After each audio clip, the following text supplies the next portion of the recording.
आगामी लोकसभा निवडणुकीची जंगी तयारी संपूर्ण देशातच जोमात सुरू आहे।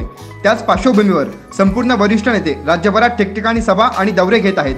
त्याच अनुषंगाने विदर्भात सुद्धा महाविकास आघाडी आणि महायुतीच्या जंगी सभा आणि दौरे सुरू आहेत। त्याच पार्श्वभूमीवर अमरावती लोकसभा मतदारसंघ हा मागासवर्गीय प्रवर्गासाठी राखीव असून येथे महायुतीकडून नवनीत राणा यांचं नाव चर्चेत आहे, तर महाविकास आघाडीकडून बळवंत वानखडे यांचे नाव चर्चेत आहे। मात्र आता वंचित बहुजन आघाडीकडून प्रकाश आंबेडकरांचा मुलगा सुजात आंबेडकर यांचं सुद्धा नाव अमरावती लोकसभेसाठी चर्चेत असल्याचं दिसून येत आहे।